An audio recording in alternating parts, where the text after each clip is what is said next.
আসসালামু আলাইকুম ওয়া রাহমাতুল্লাহি ওয়া বারাকাতুহু।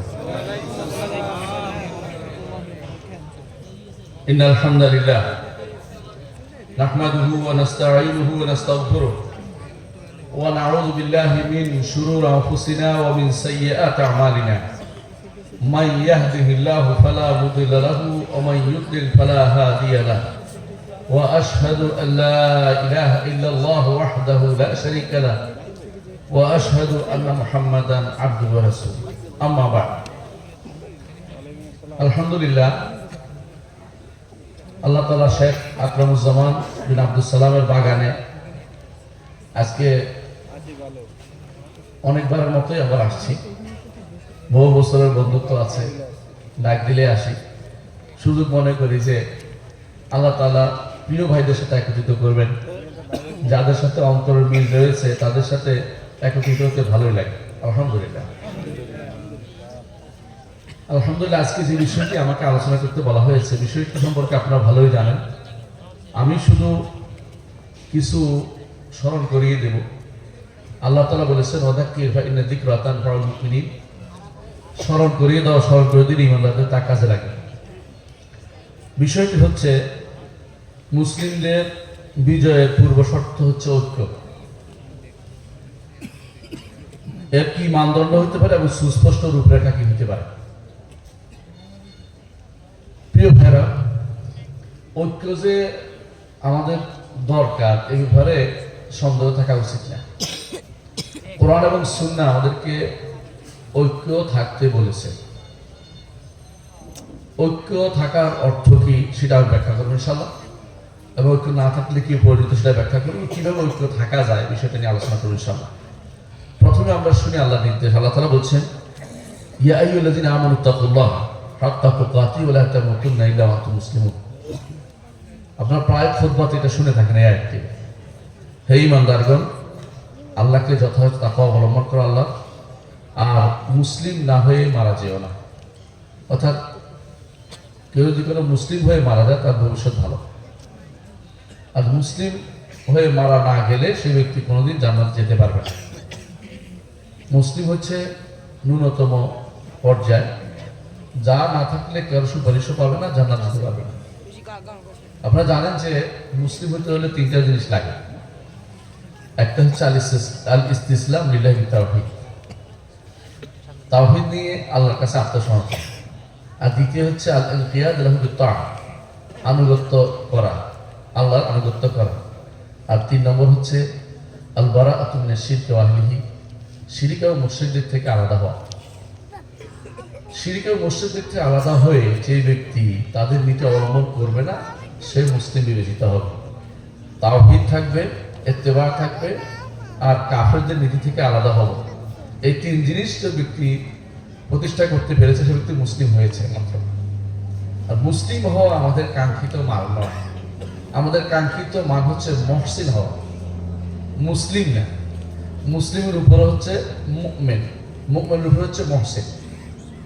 যাতে করে একজন মানুষ জান্নাতে যেতে হলে মুহসিনরা জান্নাতে অটোমেটিক চলে যাবে, কোথাও কোনো তাদের আটকানোর কিছু নেই। মুমিন যারা তারাও জান্নাতে চলে যাবে, বাকি থাকবে মুসলিমরা। কেউ জান্নাতে যাবে, কেউ কষ্ট করে যাবে, আটকা পড়বে, কারো সুপারিশ থাকবে, কিন্তু তারাও জান্নাতে যাবে। মানে আলটিমেট গোল হচ্ছে জান্নাত, সেখানে যেতে পারবে। মুসলিমের নিচে কেউ থাকলে সে জান্নাত যেতে পারবে না। আল্লাহ তাআলা আমাদেরকে মুসলিম হতে বলেছেন কমপক্ষে। মানে এই অর্থ এই নয় যে উপরে হতে পারবো না। মুসলিম বললে মুমিনও বোঝা, মুহসিনও বোঝা, বেশি হলে তো আরো ভালো, কোনো সমস্যা নেই। এরপর আল্লাহ তাআলা বলছেন, ওয়াতাসিমু বিহাবলিল্লাহি জামিআন ওয়া লা তাফাররাকু। আর তোমরা আল্লাহর রজ্জুকে সবাই মিলে ধরে রাখো, ওয়া লা তাফাররাকু, মত বিচ্ছিন্ন হয়ো না, সততা বিচ্ছিন্ন হয়ো না। ওয়াজকুরু নি'মাতাল্লাহি আলাইকুম, আর আল্লাহর নিয়ামতকে স্মরণ করো যখন ইয কুনতুম আ'দাআ, তোমরা শত্রু ছিলে। আরবের মুশরিকরা পরস্পর শত্রু ছিল, একে অপরকে ঘায়েল করত, লুট করত। আরবরা তো এরকমই ছিল রাসূলুল্লাহ সাল্লাল্লাহু আলাইহি ওয়াসাল্লাম আসার আগে, আমরা জানি। ফাআল্লাফা বাইনাহুম, তোমাদের মধ্যে আল্লাহ মহব্বত ঢেলে দিয়েছেন। ফাআসবাহতুম বিনি'মাতি ইখওয়ানা, আল্লাহর নিয়ামতে তোমরা পরস্পর ভ্রাতৃত্বের বন্ধনে আবদ্ধ হয়েছে। ওয়া কুনতুম আলা শাফা হুফরাতিন মিনান নার, তোমরা ছিলে জাহান্নামের কিনারায়, অর্থাৎ মরলেই জাহান্নাম। মরলেই জাহান্নামে চলে যেতে। ফাআনকাযাকুম মিনহা, আল্লাহ এখান থেকে উদ্ধার করেছে তোমাদেরকে। কাযালিকা ইউবাইয়িনুল্লাহু লাকুম আয়াতি লাআল্লাকুম তাহতাদুন, আল্লাহ তাআলা আয়াত বলে হেদায়েত প্রাপ্ত হওয়ার জন্য আয়াত বর্ণনা করেন। আমার নবী মুহাম্মদ রাসূলুল্লাহ সাল্লাল্লাহু আলাইহি ওয়াসাল্লাম বলেছেন, আলাইকুম বিল জামাআহ, তোমরা ঐক্যবদ্ধ থাকো। ওয়া ইয়াকুমুল ফুরকা, সাবধান বিচ্ছিন্ন হইও না। ফাইন্না শাইতানা মা'আল ওয়াহিদি ওয়া হুয়া মিনাল ইসনাইন আবাদ, একা থাকলে যেভাবে শয়তান কাউকে প্রলুব্ধ করতে পারে, দুইজন হইলে সেটা পারে না। আর যে ব্যক্তি জান্নাতের প্রশস্ত জান্নাতে যেতে চায়, সেই জন্য ইয়ালজামুল জামা, সেই জন্য জামাতকে আঁকড়ে ধরে, অর্থাৎ মুসলিমদের ঐক্যকে আঁকড়ে ধরে। রাসূলুল্লাহ সাল্লাল্লাহু আলাইহি ওয়াসাল্লাম আরো বলেছেন, লা ইন্নাল্লাহা লা ইজমা উম্মতি আলা দালাল, আল্লাহ তাআলা আমার উম্মতকে মিথ্যা কোনো পথভ্রষ্টতার উপর একত্রিত করবেন না।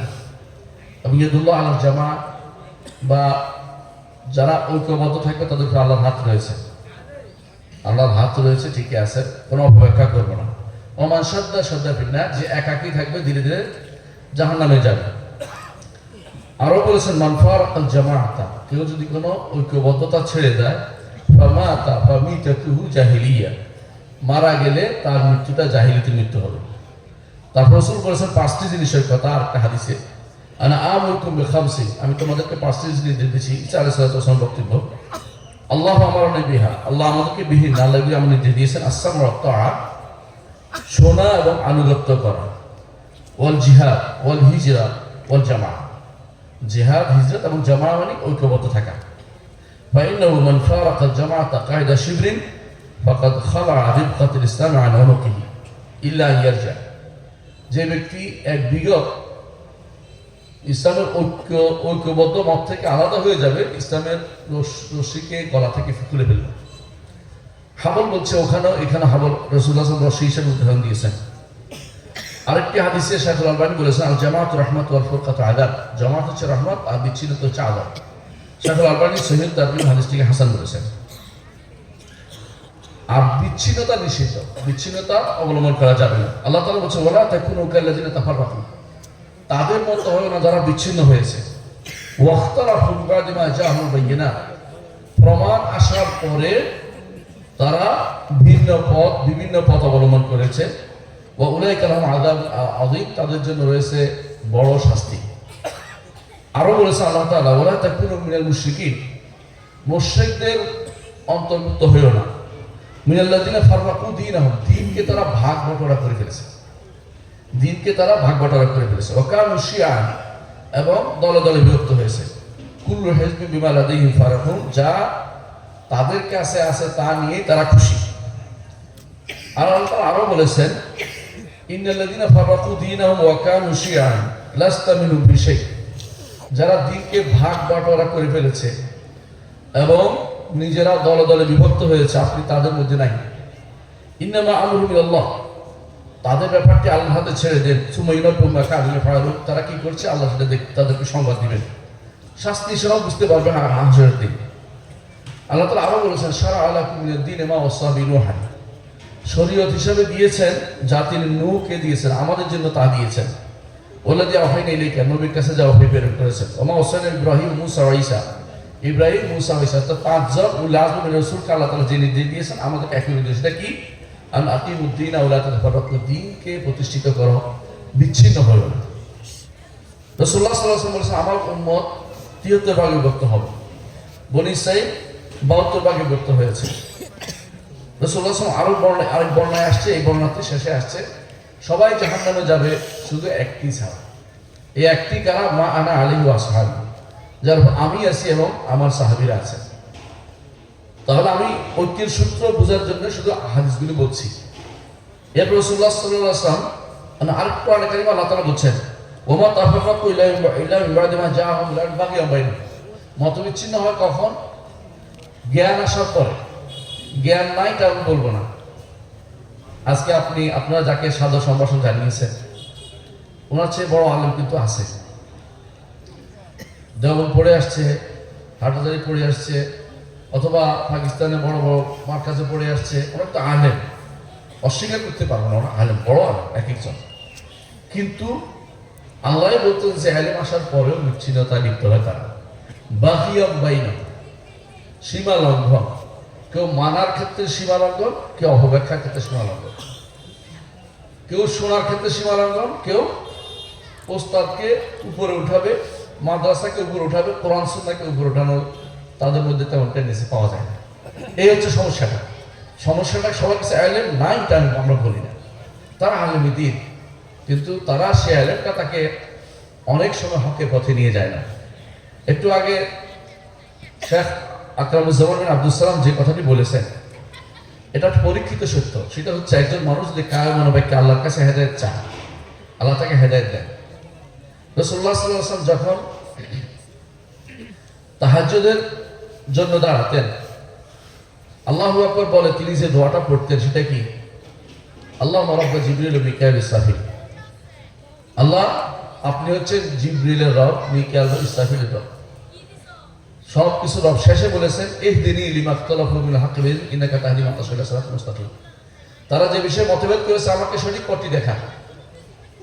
রাসূল এই দোয়াটি করেছেন। দুনিয়ার মানুষ যদি কোনো মন থেকে যদি আল্লাহর কাছে হেদায়েত চায়, আল্লাহ হেদায়েত দিবেন। কারণ রাসূলুল্লাহ সাল্লাল্লাহু আলাইহি ওয়াসাল্লাম বলেছেন কেউ যদি আল্লাহর দিকে এক বিঘত এগিয়ে আসে, আল্লাহ তার দিকে এক হাত এগিয়ে আসে। সুবহানাল্লাহ। কেউ যদি কোনো তার দিকে এক হাত এগিয়ে আসেন, আল্লাহ তাআলা তার দিকে এক ব্যাড় এগিয়ে আসেন। ব্যাড় দুই হাতের যেটু ব্যাড় বোঝায়, ব্যাড় ধরি না আমরা, ব্যাড়। আর কেউ যদি কোনো আল্লাহর দিকে হেঁটে আসে, আল্লাহ তার দিকে আরো দ্রুত এগিয়ে আসে। এর অর্থ হচ্ছে আপনি যতটুকু আল্লাহর দিকে যাওয়ার জন্য আপনি আকাঙ্ক্ষী হবেন, আল্লাহ আপনাকে হেদায়েত দিবেন। তো দুনিয়ার মানুষের এলেম আছে কিন্তু মতভেদও লিপ্ত হয়। এলেম থাকার পরেই মতভেদে লিপ্ত হয়েছে অনেকেই। এই জন্যই সেটা আমাদের আলোচ্য বিষয় হিসেবে উল্লেখ করলাম যে আমরা অন্তর থেকে মতভেদ থেকে বেরিয়ে যেতে আল্লাহর কাছে চাই। কিন্তু মতভেদগুলি কেন হয়? অনেকগুলো কারণ আছে। এর মধ্যে হাসাদুল বাগদা।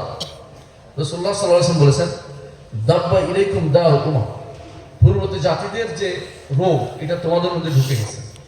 একটা হচ্ছে কি হাসাদুল বাগদা, হিংসা এবং বিদ্বেষ, এটা তোমাদের মধ্যে ঢুকে গেছে। আপনি ভালো করে যান আপনার ভাই সালাত আদায় করে সালাত আদায় করে এবং তিনি শরীয়তের পাবন্দি মেনে চলে, তারপরেও আপনি তার মসজিদটা ভেঙে ফেলেন। আছেন আপনাদের?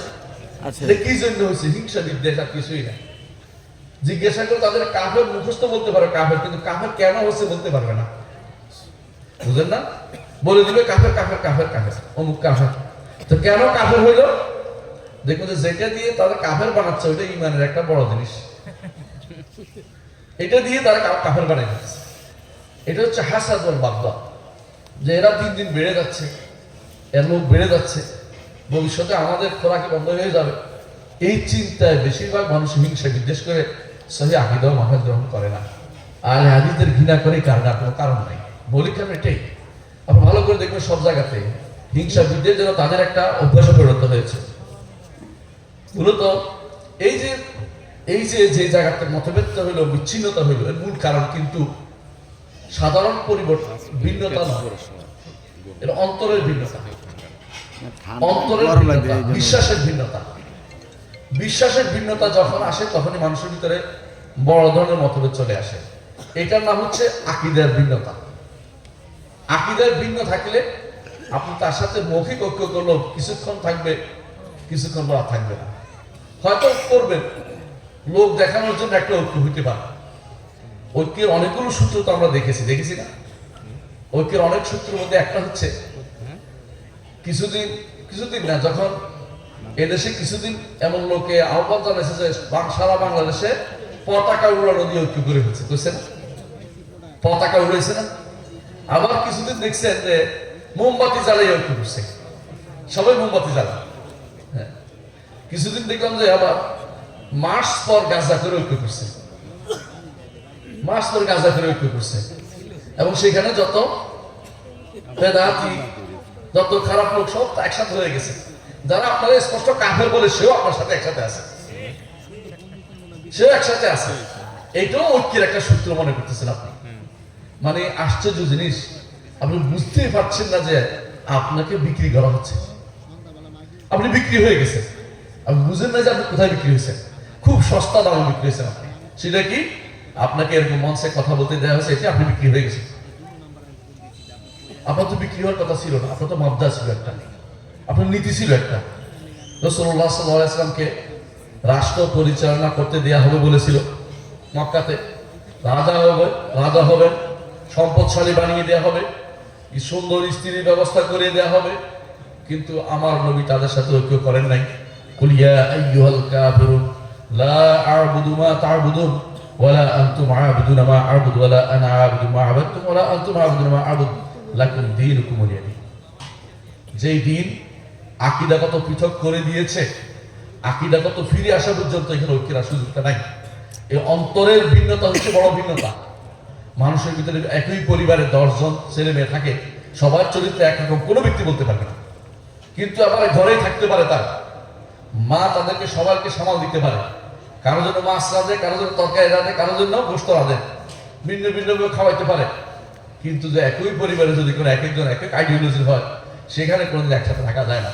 যদি থাকে তাহলে মুনাফিকি করছে, বাস্তবতা কোনো মিল হইতে পারবে না। সুতরাং মূল সমস্যা হচ্ছে আকীদার সমস্যা। আকীদার সমস্যার কারণেই কি হয়েছে? আকীদার সমস্যার কারণে কাদারি হয়েছে, আকীদার সমস্যার কারণে জাবারি হয়েছে। কাদারি বুঝেননি? তাকদীর অস্বীকারী। প্রথম ইসলামে যে দল বের হয়েছে সে হলো কাদারি, তারপরে হলো জাবারি, মানে তাদের বিপরীতে আমরা কিছুই করবো না, জল পড়ে পাতা নড়ে, যেভাবে নড়ে সেভাবে নড়ে, আমার কোনো করণীয় নাই, লালান মুষ্টি ওদের মতো ইসলামে। এরপরে বের হয়েছে শিয়া, খারেজি, মুরজিয়া, এই জাতীয় যতগুলি বের হয়েছে, কেউ কিন্তু সূরা ফাতিহা পড়তে হবে কি হবে না এ নিয়ে মতভেদ ভাগ হয়নি। উম্মতের মধ্যে এই ভাগ ছিল না। উম্মতের মধ্যে আমি জোরে বলা আস্তে বলা নিয়ে ভাগটা কোনোদিনই ছিল না। এটা মধ্যে মতভেদ ছিল, আলোচনার বিষয় ছিল, একে অপরকে সুন্দর করে বুঝাইতো। দলিল বেশি পাইলে কিন্তু আলহামদুলিল্লাহ আমার দলিলটা শক্তিশালী, এটা আলোচনার জায়গা ছিল। উম্মতের মধ্যে আকীদাগত যা যখনই বিরোধ এসেছে তখনই মানুষ ভাগ হয়ে গেছে। এই ভাগের কারণে আমাদের ক্ষমতা চলে গেছে। ওয়ালা তানাযালু ফাতাফশালু ওয়া তাযহাবা রিহুকুম, বিচ্ছিন্ন হয়ো না, ঝগড়া লিপ্ত হইও না, তাহলে তোমাদের ক্ষমতা চলে যাবে, তোমাদের শক্তি চলে যাবে এবং তোমরা হেরে যাবে। আজ আমরা মুসলিমরা হেরে গেছি একটি কারণ, আমরা আকীদাগত পরিশুদ্ধি অর্জন করতে পারি নাই। আকীদা ধামাচাপা দিয়ে দুনিয়ার সমস্ত কিছু দিয়ে এক করতে ছাড়া আপনি কোনোদিন এক হবে না। আকীদা ধামাচাপা দিয়ে এক হওয়া যায় না, আকীদাটা পরিশুদ্ধ হতে হবে। আর সুন্নাহর ব্যাপারে ছাড় দেওয়া যাবে না। রাসূলের সুন্নাহ দিয়েই আপনাকে ঐক্য করতে হবে, সুন্নাহকে ফিরে আসতে হবে, আকীদাতে ফিরে আসতে হবে, আকীদা এবং সুন্নাহ দিয়ে আপনাকে ঐক্যের জায়গায় যেতে হবে।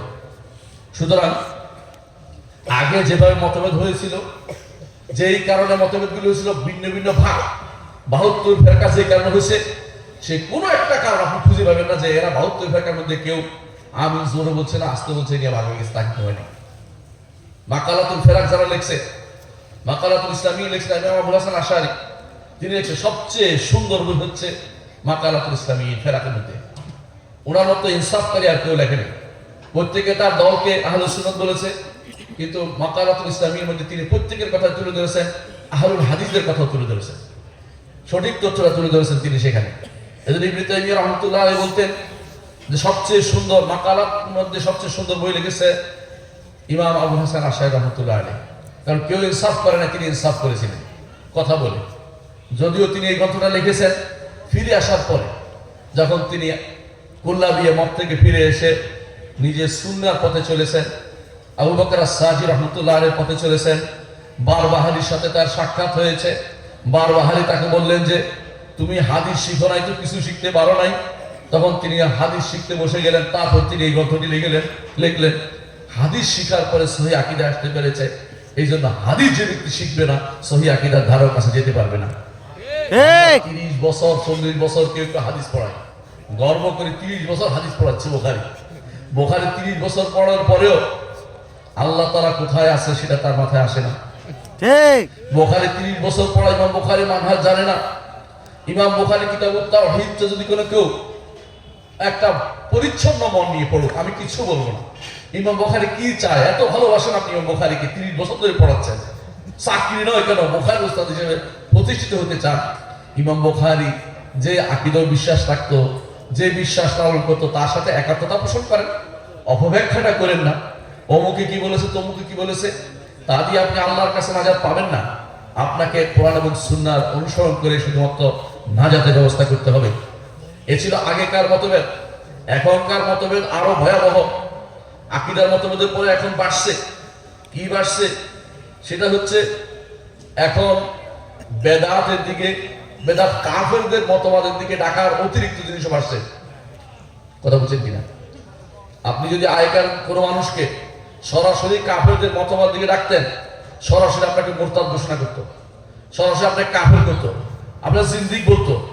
এখন এমন একটা প্রজন্মে আমরা বসবাস করি, আমরা যদি বলি যে এই কাজটা আল্লাহ এবং তার রাসূলের সম্পূর্ণ নীতি বিরুদ্ধ, কোরআন এবং সুন্নাহর বিরুদ্ধ, বলবো যে সন্ত্রাসী, বলবো যে অমুক দেশের কাজ করতেছে। আর কিছু না পারে সস্তা বলি হচ্ছে ইহুদির দ্বারা, সস্তা বলি আর কিছু নাই। আপনি কি জানেন একজন মানুষ ইহুদির দ্বারার অর্থ কি? তাকে কাফের বলা। আর কাফের বললে রাসূলুল্লাহ সাল্লাল্লাহু আলাইহি ওয়াসাল্লাম বলেছেন যে কেউ যদি কাউকে কাফের বলে তো সে ব্যক্তি কাফের না হয়, এটা তার উপরে এসে পড়ে। এই জন্য কাউকে নির্ধারণ করে যারা কাফের বলেছে ওদেরকে আল্লাহকে ভয় করা উচিত। আমরা এখন পর্যন্ত আলহামদুলিল্লাহ নির্দিষ্ট করে ওলামারা যতক্ষণ না বলেছে আমরা কোনোদিন কাফের বলি না কাউকে। আমরা বলি এই কথা বললে কাফের হয়ে যায়। ব্যক্তিকে কাফের বলার ব্যাপারে শরীয়তে বিশেষ রেস্ট্রিকশন দিয়েছে। এই রেস্ট্রিকশন আমরা মেনে চলি। শরীয়তে বলেছে শর্ত পূরণ, বাধা দূরীকরণ, দুইটা ছাড়া ব্যক্তিকে আমরা কাফের বলি না। এটাই শরীয়তের নির্দেশনা। কারণ আমি যদি কোনো প্রধান মুফতি হইতাম, সে বলার অধিকার আমার থাকতো। প্রধান মুফতি ছাড়া কেউ এটা কোনদিন যেন না বলে। এই যে বর্তমান যে অবস্থা দাঁড়িয়েছে, মূল কারণ হচ্ছে আমরা আমাদের দিন সম্পর্কে অজ্ঞ রয়ে গেছি। একটা বিরাট জনগোষ্ঠী তৈরি হয়েছে যারা ইমানের আরকামগুলি জানেনি। কেন এটাই আমাদের মতভেদটা তৈরি হয়েছে? তারা অনেক কিছু জানে। অনেকে দেখবেন মুখস্থ করেছে সরেজামি, কাফিয়া, নাহু, যত বই আছে সব মুখস্থ পারে। অনেকে আছে, কেউ আছে পুরা কবিতা মুখস্থ করে কবিতা পারে। একজনকে দেখলাম, তিনি মৌরিতানিয়ার এক শেখ, নাম বলতে চাচ্ছি না, আপনি বুঝবেন আপনারা। তিনি যখন এরকম ওনার একজন সাক্ষাৎকার নিচ্ছে, বলছে যে রাসূলুল্লাহ সাল্লাল্লাহু আলাইহি ওয়াসাল্লাম তো বলেছেন আমার উম্মত ৭৩ ভাগে বিভক্ত হবে, এক ভাগ হইতে সব জাহান্নামী। তিনি বললেন যে শেষের অংশটা আপাতত থাকুক, প্রথম অংশটা নিয়ে আলোচনা হোক। তো কি বললেন? ৭৩ ভাগে বিভক্ত হবে, তার বুঝাচ্ছে যে উম্মতের মধ্যে অনেক জ্ঞানী গুণী লোক হবে, প্রত্যেকে মত দেওয়ার ক্ষমতা রাখবে। মানে এটা সম্পূর্ণ উল্টে দিচ্ছে। রাসূলুল্লাহ সাল্লাল্লাহু আলাইহি ওয়াসাল্লাম বলছে কুল্লুহুম ফিন্নার ইল্লা ওয়াহিদা। এটা যখন জিজ্ঞাসা করতে পরে বলছে কুল্লুহুম ফিন্নার ইল্লা ওয়াহিদা, বলছে এই সংসারটা দুর্বল মনে হচ্ছে আমার কাছে, ওনার কাছে দুর্বল মনে হচ্ছে।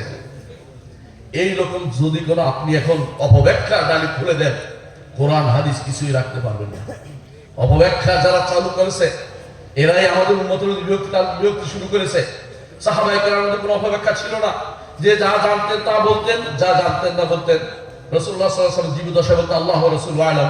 রাসূলুল্লাহ সাল্লাল্লাহু আলাইহি দুনিয়া থেকে চলে যাওয়ার পরে তারা বলতেন আমি জানি না, তোমরা অমুকের কাছে যাও, সে আরো ভালো জানে আমার থেকে, তার কাছে পাঠিয়ে দিতেন। কিন্তু আমরা অতিরিক্ত সবাই কথা বলতে চাই, আকীদা ও মানহাজ না জেনেও কথা বলি। ছোট বাচ্চাদের এত বড় পর্যন্ত পড়িয়েছেন আপনি, কিন্তু তাকে আল্লাহ সম্পর্কে জ্ঞানটা দিতে পারেন নাই। আল্লাহ সম্পর্কে যে ব্যক্তি জানে সে ব্যক্তি কিভাবে বিশুদ্ধ হতে পারে? সম্মানিত উপস্থিতি, আমি কিছু সূত্র বলবো। ঐক্যের সূত্র, ১ নম্বর সূত্র হচ্ছে আল্লাহ যা বলেছেন তা, ওয়াতাসিমু বিহাবলিল্লাহি জামিআ ওয়া লা তাফাররাকু। ওয়াতাসাম বিহাবলিল্লাহ, হাবলুল্লাহর অনেক ব্যাখ্যা করেছে অনেকে, কিন্তু এই ব্যাখ্যাটা যেটা অনেকেই করেছে আমি জানি, পরিবেশ পরিস্থিতি হাবলুল্লাহ অনেক ব্যাখ্যা হয়, কিন্তু মূল ব্যাখ্যা হচ্ছে কোরআন এবং সুন্নাহ। কোরআন এবং সুন্নাহকে আঁকড়ে ধরতে হবে, কোরআন এবং সুন্নাহকে আঁকড়ে ধরতে হবে। এই কথা বললে যারা হাদিস অস্বীকারী তারা ব্যতীত, যারা হাদিস কোরআন তারা ব্যতীত, যারা কোরআন হাদিস না তারা বলে আমরা তো কোরআন হাদিস আঁকড়ে ধরি। বেদাতি যারা আছে, এদের বর্তমানে যারা বেদাতি পথে চলে, বিশেষ করে আশআরী মাতুরিদি, নাম ধরে বললাম, এই দুই ফেরকার মধ্যে কেউ কোরআন সুন্নাহ মানে না, এটা বলে না মুখে, বলে আমরা মানি। কিন্তু সমস্যা কোথায়? কোরআন সুন্নাহকে আলা ফাহমে সালাফুল উম্মাহ মানে না, অর্থাৎ উম্মতের সালাফদের বুঝের উপর মানবে না। তারা বলবে সালাফরা নিরাপদ পথে ছিল, বলতো না কিছু, আমরা যারা পরবর্তীরা আসছি আর বেশি জানি, আমাদের কথা বেশি গুরুত্বপূর্ণ, এটা তারা বেশি জানার দাবি করে বিভ্রান্তিকে প্রসার করেছে। সুতরাং এক নম্বর কাজ হবে ইতিসাম বিহাবলিল্লাহ ওয়া তাসামু বিল্লাহ। আল্লাহ যেটা বলেছেন, আল্লাহর রজ্জুকে আঁকড়ে ধরতে হবে। কিভাবে ধরতে হবে? আলা ফাহমি সালাফুল উম্মাহ, কোরআন এবং সুন্নাহকে মানতে হবে যেভাবে সালাফরা বুঝেছেন সেভাবে। আপনার মন বুঝমত দিলে হবে না। যত মানুষ দেখবেন যে দলিল দিচ্ছে বেদাতের বিরুদ্ধে, বেদাতের পক্ষে দলিল দিচ্ছে, সব কোরআন দিয়ে দলিল দিচ্ছে, বেশিরভাগই হাদিস দিয়ে দলিল দিতে পারে না। এই জন্য বেদাতের মধ্যে আরেকটি বড় লক্ষণ হচ্ছে তারা কি করবে? হাদিস অস্বীকার করবে। আর হাদিস হচ্ছে টু দা পয়েন্ট, আপনাকে জায়গা মতো আটকে দিবে। এই জন্য যখন আব্দুল্লাহ ইবনে আব্বাস রাদিয়াল্লাহু আনহু মুনাজারা করতে যাচ্ছিলেন খালিদের সাথে, তখন আলী রাদিয়াল্লাহু আনহু বললেন যে তুমি তো যাবে তাদের সাথে মুনাজারা করতে, শোনো তোমাকে একটা পয়েন্ট ধরিয়ে দেই, সেটা কি? কোরআন নিয়ে তাদের সাথে কোনো মুনাজারা করবে না, কারণ তারা কোরআন নিয়েই বক্তব্য দিয়েই ধ্বংসের পথে গেছে। সেটা কি?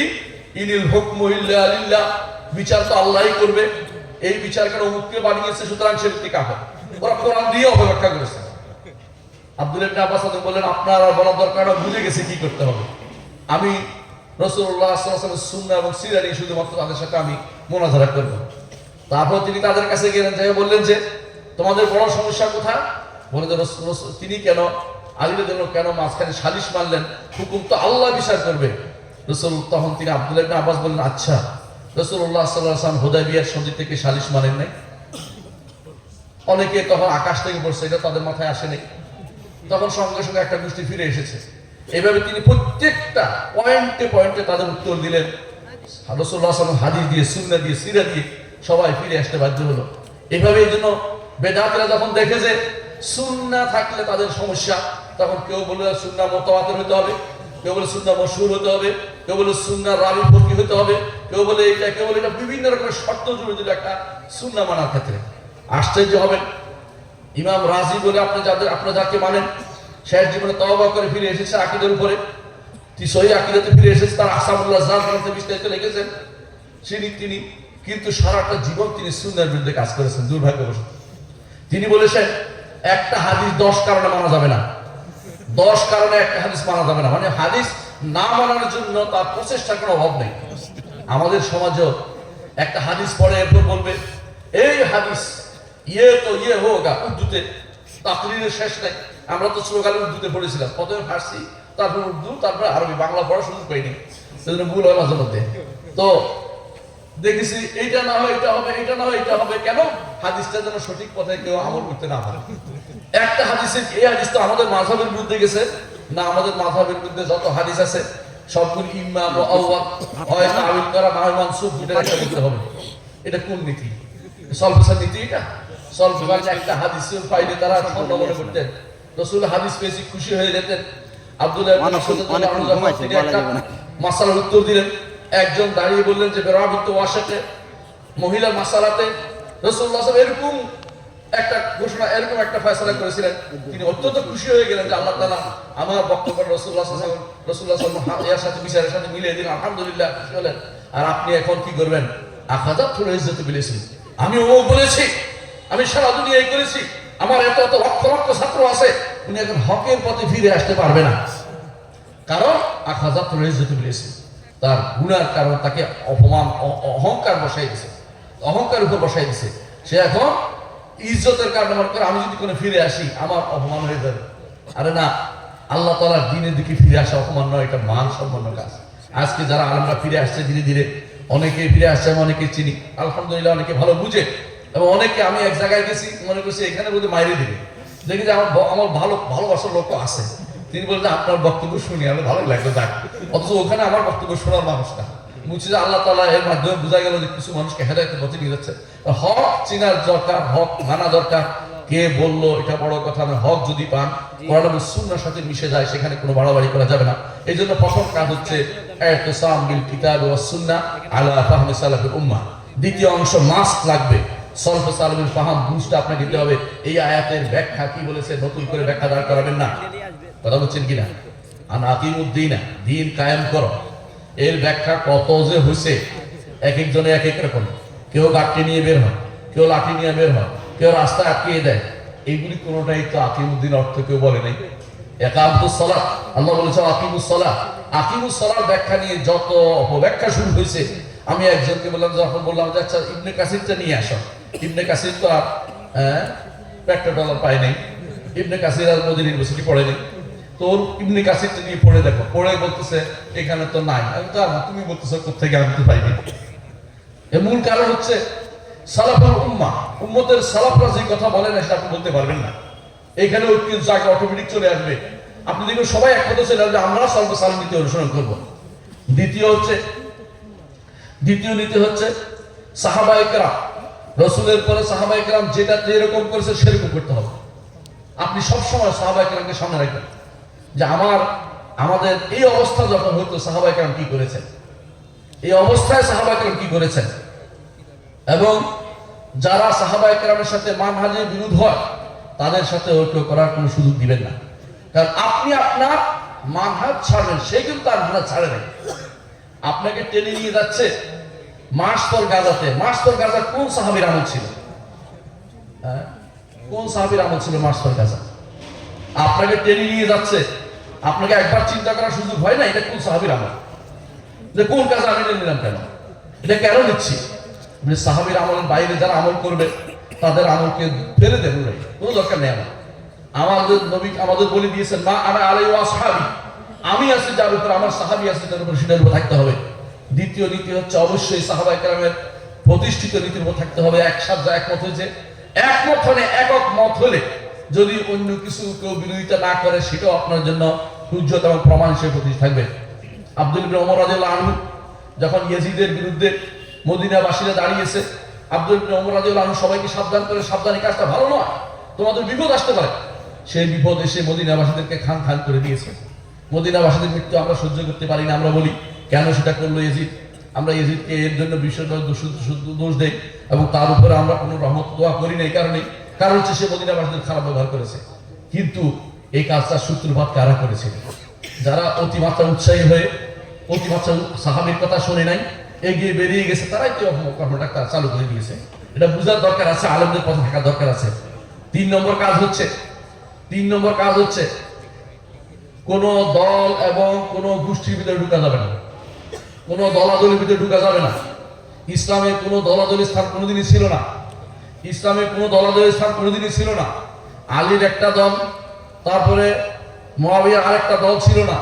এরা ছিল পরস্পর, তারা ছিল পরস্পর এমন জায়গায় যাওয়ার জন্য যে এই তিনি চেয়েছেন এটা হক প্রতিষ্ঠা করতে, তিনিও চেয়েছেন হক প্রতিষ্ঠা করতে। দুজনে হক প্রতিষ্ঠার চিন্তা ছিল, কিন্তু দলাদলির ভাগ ছিল না। এই দল করা যে ইসলামের ভিতরে কেউ ঢুকিয়ে দিচ্ছেন, ইসলামের নীতি কোনোদিনই ছিল না। এটা পাশ্চাত্যের নীতি। 1200 বছর পর্যন্ত মুসলিমরা পৃথিবী শাসন করেছে। 1300 বছর ধরলাম, 1224 খেলাফত যতদিন ছিল, ওই সময় কি আমাদের কোনো দল ছিল?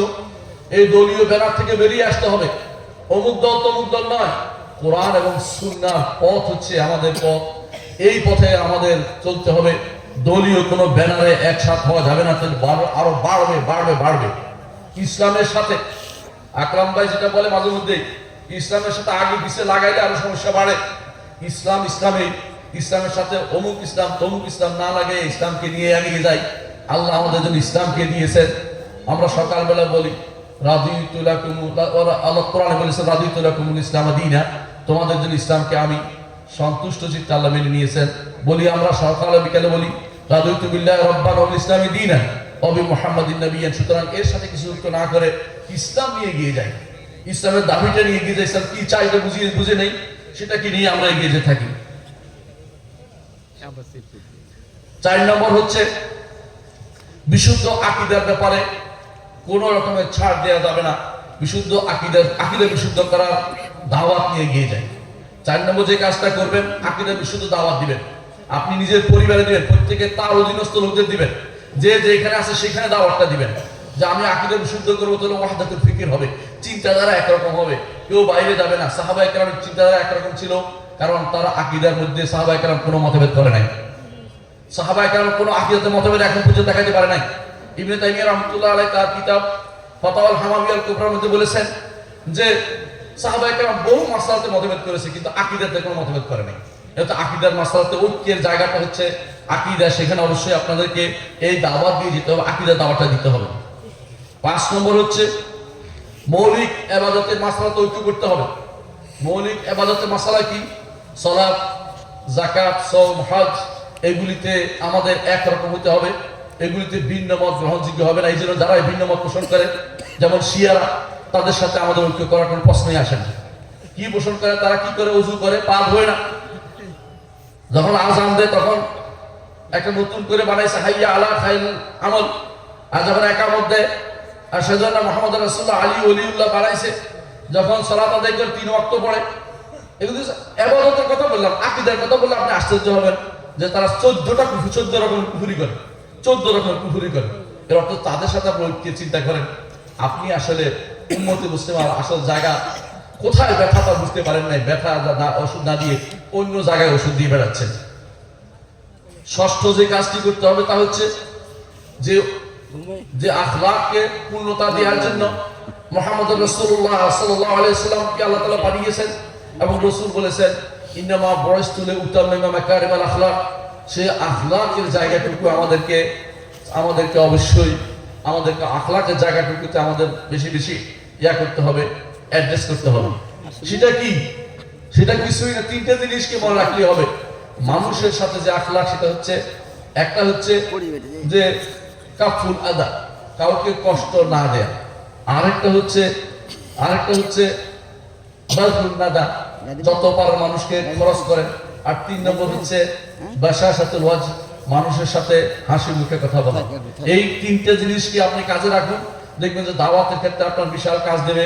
আপনি দাওয়াত দিবেন, কিন্তু দাওয়াত কঠোরভাবে দিলে কেউ নিবে না।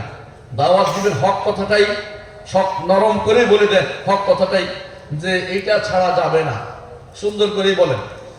তাকে ধমক দিয়ে বললে হবে না যে আমি হক ছেড়ে কোনো দিকে যাব না, আপনিও যাবেন না, তাকে সুন্দর করে বুঝিয়ে দেন। 7 নম্বর হচ্ছে ইসলাম নিয়ে নিজেকে আত্মমর্যাদাবোধ আপনি রাখবেন যে আমার ইসলাম যথেষ্ট, কামেল, পরিপূর্ণ। বাইরের কোনো নীতি, বাইরের কোনো তন্ত্র মন্ত্র ইসলামে চলে না। ইসলামে গণতন্ত্র নেই। যত রকমের সালাকি করেন, সালাকি কাজে আসবে না।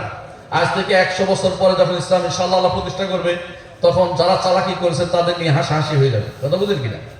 ইসলামের ভিতরে যারা দর্শন ঢুকিয়েছেন, এখন আমরা বুঝি যে দর্শন ইসলামে আসলে নাই, এরা জোর করে ঢুকিয়েছেন। ঠিক তেমনি ভাবে গণতন্ত্র নামক তন্ত্রমন্ত্র ইসলামে নাই, অনুরূপভাবে সমাজতন্ত্র নাই। আমরা কেউ বলি গণতন্ত্র আছে, সমাজতন্ত্র নাই। সমাজতন্ত্র চলে গেছে দেখে নাই, গণতন্ত্র আছে দেখে এখন খুশি যে এটা আছে। নাউজুবিল্লাহ। ইসলাম কমপ্লিট কোড অফ লাইফ, সর্বক্ষেত্রে মানার মতো জিনিস, কোথাও কোনো কমতি নাই। রাষ্ট্র পরিচালনা করে দেখিয়েছে 1200 বছর, কোনো সমস্যা হয় নাই। এখন আপনার মনে হচ্ছে গণতন্ত্র ছাড়া কিভাবে শান্তি আসবে? আপনি ঈমান আছে কিনা আগে খেয়াল করুন। যে ব্যক্তি মনে করবে পৃথিবী অন্যদিকে চলে গেছে, এখন আগের মতো হুজুররা ঘরে বসে রয়েছে। আমি দেখলাম সালাফি কোনো আলেম এগুলি বলতেছে যে হুজুররা ঘরে থাকে, হুজুরের কোনো খবর নাই, রাষ্ট্র পরিবর্তন, দিন পরিবর্তন হয়ে গেছে। আপনি দিন পরিবর্তন, দিন সোজা করেন। আপনি আরেকজনের তাই না সোজা করবেন কেন? নিজের ছেলে নষ্ট হলে ছেলেকে সোজা করতে হয়, আরেকজনের ছেলে আইনা বাপ ডাকাতে কারো লাভ নাই। তাতে কোনো বুঝছেন কথাটা? নিজের ছেলেকে সোজা করেন, আরেকজনের ছেলে দিয়ে নিজে বাপ শুনে লাভ নাই, কোনো লাভ হবে না। কাফেরদের বক্তব্য দিয়ে নিজে প্রতিষ্ঠিত হওয়ার চিন্তা করার দরকার নেই। ইসলাম দিয়েই আমাকে আল্লাহ রাসূল দোয়া করেছেন, জীবিত রাখুন ইসলাম দিয়ে, মৃত রাখুন ইসলাম দিয়ে, দাঁড়ানো অবস্থায় ইসলাম দিয়ে রাখুন, শোয়া অবস্থায়, বসা অবস্থায়, রাসূল দোয়া এটা। এই সব অবস্থায় ইসলাম আল্লাহ যেন আমাদেরকে রাখে। চিন্তা চেতনা ইসলাম পরিপূর্ণ, এটা মাথায় রাখতে হবে। কোন জায়গায় ত্রুটি আছে আপনি দেখেন, বের করেন খুঁজে। কেন ত্রুটি আপনার হলো? ইসলামে কোনো ত্রুটি নেই। আপনার ত্রুটি হচ্ছে আপনি বুঝেন নি বলে। ইসলামের কোথাও কোনো ত্রুটি নেই, ইসলাম পরিপূর্ণ। আমাদের দিনকে আল্লাহ পরিপূর্ণ না করা পর্যন্ত মুহাম্মদ রাসূলুল্লাহ সাল্লাল্লাহু আলাইহি ওয়াসাল্লামকে দুনিয়া থেকে নিয়ে যান না, এটা বিশ্বাস করতে হবে। 8ম যে কাজটা করতে হবে, সহিহ দাওয়াত দিতে হবে। ঐক্যের সূত্র হচ্ছে সহিহ দাওয়াত। দাওয়াত সবাই দেয়, কাদিয়ানীও দাওয়াত দেয়। কাদিয়ানী দাওয়াত দেয়, তার বিরুদ্ধে বিশাল সম্মেলন করে বলছে আমরা সম্মেলন করতে পারি, কিন্তু আমাদের যে চিত্র তা কি পরিবর্তন হয়েছে? আমরা কি মুহাম্মদ রাসূলুল্লাহ সাল্লাল্লাহু আলাইহি ওয়াসাল্লামের সব আদর্শ নিয়েছি? সেটা না নিয়ে কাদিয়ানীরা কাফের, কোনো সন্দেহ নাই, তাদের বিরুদ্ধে কথা বলার কোনো সন্দেহ নাই। কিন্তু আপনার দাওয়াতটা অবশ্যই যেন সহিহ ইসলামের দিকে হয়, আপনার দাওয়াতটা যেন ঈমানের সহিহ ঈমানের দিকে হয়, আপনার দাওয়াতটা যেন আমলের সহিহ আমলের দিকে হয়। এই তিনটা জিনিস সবাই দাওয়াত দেয়, কিন্তু দাওয়াতটা যেন সহি ইসলাম, সহি ঈমান এবং সহি আমলে সালের দিকে হয়। অর্থাৎ আমলে সালের দিকে যেন আপনার দাওয়াত হয়, সহি যেটা, বানানো আমলের দিকে যেন দাওয়াত না হয়, বানানো হাদিসের দিকে যেন দাওয়াত না হয়, আপনার দাওয়াত যেন হয় বিশুদ্ধ হাদিসের দিকে, সেটা আপনার খেয়াল রাখতে হবে। 9 নম্বর ঐক্যের সূত্র হচ্ছে শাআইরুল ইসলামকে আপনি হেফাজত করবেন। ইসলামের মৌলিক নীতি যেগুলি আছে সেগুলিতে কোন রকমের অন্য কিছু ঢুকার চিন্তা করবেন না, ঢুকতে দিবেন না। সালাতের পরেই আল্লাহুম্মা আমিন, সাল্লাল্লাহু আলাইহি ওয়াসাল্লাম এরপরে কিছুক্ষণ চুপ থেকে বিরাহমাতিকা ইয়া আরহামার রাহিম। বুঝলাম না এতক্ষণ উনি কি বললেন, কি বললেন, কি ঐক্য করবেন তিনি? সালাতের পর রাসূল বলছেন আস্তাগফিরুল্লাহ করতে 3 বার, আর আপনি বলে আল্লাহুম্মা আমিন বলে দিলেন। এবং আপনি এটা বড় মসজিদেও বলেন, আপনিও ছাড়তে পারেন নাই, তা আপনি বলে কিসের হেদায়েতের পথে আপনার মানুষকে আহ্বান জানাবেন? আপনার কি সামান্যতম সুন্নাহর প্রতি দরদ নাই? আপনি সুন্নাহর দরদ থাকলে করতে পারতেন না? সুন্নাহ দিয়ে ঐক্য করবেন। বড় বড় শাইখুল ইসলাম, ইসলামের মৌলিক যে নিদর্শনগুলি আছে এগুলিতে কোনো রকমের ছাড় প্রবণতা যেন আপনার না থাকে। 10 নম্বর কাজ হচ্ছে বেদাত এবং শিরকের বিরুদ্ধে এবং পথভ্রষ্টতার বিরুদ্ধে পর্বত সম দাঁড়িয়ে থাকতে হবে আপনাকে। কোন রকম বেদাতের সুযোগ দিবেন না। মজলিসে বসছেন বলেই আমিন বলতে হবে তা নয়, মজলিসে বসছেন বলেই কিছু একটা মেনে নিতে হবে তা নয়। সেখানেও আপনি আপনার বড়ত্ব দেখাবেন। আমি আপনাদেরকে মারছি না, আমার ক্ষমতা নাই, কিছু বাধা দিতে পারছি না, কিন্তু আমি বেদাতে অংশগ্রহণ করবো না। অনেকে মজলিসে আদব বলে আপনাকে বিপদে ফেলতে চায়, মজলিসে আদব নাম দিয়ে আপনাকে বেদাতে লিপ্ত করবে, অথবা আপনাকে বলবে আপনার বাবা করে গেছে, আপনার অমুকে করে গেছে, ওস্তাদে করে গেছে। সেগুলি আমার কাছে প্রমাণ নয়, আমার কাছে প্রমাণ হচ্ছে কোরআন এবং সুন্নাহ। তা দিয়ে আমি বেদাতের বিরুদ্ধে পর্বত সম দাঁড়িয়ে থাকতে পারলে আপনার যে ঐক্য হবে এটা আসল ঐক্য। এর বাইরে বেদাতের সাথে ঐক্য করলে কিছুক্ষণ পরে সেটা ভেঙে যাবে, কারণ স্বার্থের ঐক্য কোনো বেশি দিন থাকে না। স্বার্থ চলে গেলে ঐক্য শেষ হয়ে যায়। কিছুদিনের মধ্যে আপনারা এরকম ঐক্যের খবর পাবেন। নির্বাচন শেষ হয়ে গেলে ঐক্যটা শেষ হয়ে গেছে। 11তম যেটা করবেন সেটা হচ্ছে রাসূলুল্লাহ সাল্লাল্লাহু আলাইহি ওয়াসাল্লাম ছোট বাচ্চাদের যেভাবে আকীদা এবং মানহাজের উপর বড় করতেন সেভাবে আপনি তাদেরকে বড় করুন। একটা বাচ্চাকে পিছনে বসিয়ে, 10 বছর একটা বাচ্চাকে পিছনে বসিয়ে, বাহনের পিছনে বসিয়ে রাসূলুল্লাহ সাল্লাল্লাহু আলাইহি ওয়াসাল্লাম শিক্ষা দিলেন, ইয়া গুলাম ইন্নী উআল্লিমুকা কালিমাত, প্রিয় বৎস তোমাকে কিছু কালেমা শিক্ষা দেব। কি কালেমা? ইহফাজিল্লাহ ইয়াহফাজুকা, আল্লাহ হেফাজত করো, আল্লাহ তোমার হেফাজত করবে। তখন কি চাইবে? আল্লাহর কাছে চাইবে, সাহায্য চাইলে আল্লাহর কাছে চাইবে। এই যে জিনিসটা শিখিয়ে দিলেন, এটার অর্থ হচ্ছে আমাদেরকেও নতুন প্রজন্ম নিয়ে ভাবতে হবে। বিশাল প্রজন্ম আমাদের সামনে রয়েছে, এই মাদ্রাসা এরকম প্রজন্ম তৈরি করে আলহামদুলিল্লাহ, যারা সহিহ আকীদা ও মানহাজের উপর বড় হয়। যেখানে বাংলাদেশের যেখানে আল হাদিসের অথবা সালাফি আকীদার যত মাদ্রাসা আছে সেগুলিকে প্যাট্রোনাইজ করবেন, সেগুলির কথায় সেগুলিতে ছাত্র পড়াবেন। যেখানে সেখানে পড়িয়ে যদি একবার বিভ্রান্তিতে লিপ্ত হতে পারে তাদেরকে বের করা অনেক কঠিন হয়ে পড়ে। যদি ঐক্য চান তাদেরকে দিয়ে আপনি আবার নতুন করে এদেশে ঐক্যের মানহাজ আপনি তৈরি করতে পারবেন। 12 নম্বর হচ্ছে, এবং শেষ কথা সেটা বলতে চাচ্ছি, আপনাকে অবশ্যই অবশ্যই মাথায় রাখতে হবে যে ঐক্যের জন্য দুইটা সাইড রয়েছে। একটা হচ্ছে ব্যক্তিগত পর্যায়ে, একটা হচ্ছে রাষ্ট্রীয় পর্যায়ে। রাষ্ট্রীয় পর্যায়ে যদি ঐক্য করতে হয় তাহলে রাষ্ট্রের কাছে অনুরোধ করতে হবে, রাষ্ট্রের লোকদের কাছে অনুরোধ করতে হবে, তাদেরকে জানাতে হবে আল্লাহর শরীয়ত বাস্তবায়নের কোনো বিকল্প নেই। আল্লাহর শরীয়ত বাস্তবায়ন সবাইকে করতে হবে, ব্যক্তিতে, সমাজে এবং রাষ্ট্রে সর্বত্র আল্লাহর শরীয়ত প্রতিষ্ঠা করলে ঐক্যের একটা সূত্র পাওয়া যাবে। আর যদি কোনো সেটা না হয়, আমরা যদি করতে না পারি, তাহলে অন্তত যেটা আমরা করতে পারি সেটা আল্লাহ তাআলা যেটা আমাদেরকে নির্দেশ দিয়েছেন, আল্লাহ তাআলা বলেছেন কু আনফুসাকুম ওয়া আহলিকুম নারা, নিজেকে বাঁচাও, পরিবারকে বাঁচাও আগুন থেকে। সুতরাং আপনার দায়িত্ব বাড়ছে, আপনি আল্লাহর শরীয়তের বাইরে চলবেন না। এভাবেই শরীয়ত যদি মেনে চলতে পারেন অবশ্যই আমাদের মধ্যে ঐক্যের সূত্র আসবে। শরীয়ত বাদ দিয়ে যে ঐক্য কেউ করতে চায়, কেউ যদি বলে যে সমাজতন্ত্র দিয়ে ঐক্য করবে, কেউ যদি গণতন্ত্র দিয়ে ঐক্য করবে, ওই ঐক্য আমাদের দরকার নাই। ওই একটা ঐক্য আমরা চাই না। আমরা আল্লাহর বিধানে ঐক্য করতে চাই, আমরা আকীদা ও সুন্নাহয় ঐক্য করতে চাই। আল্লাহ আমাদের এই ঐক্যের জায়গাটি কবুল করুন এবং আমাদেরকে আকীদা ও সুন্নাতে পরিশুদ্ধ হওয়ার তৌফিক দান করুন। ওয়া আখিরু দাওয়ানা আলহামদুলিল্লাহি রাব্বিল আলামিন। আসসালামু আলাইকুম ওয়া রাহমাতুল্লাহি ওয়া বারাকাতুহু।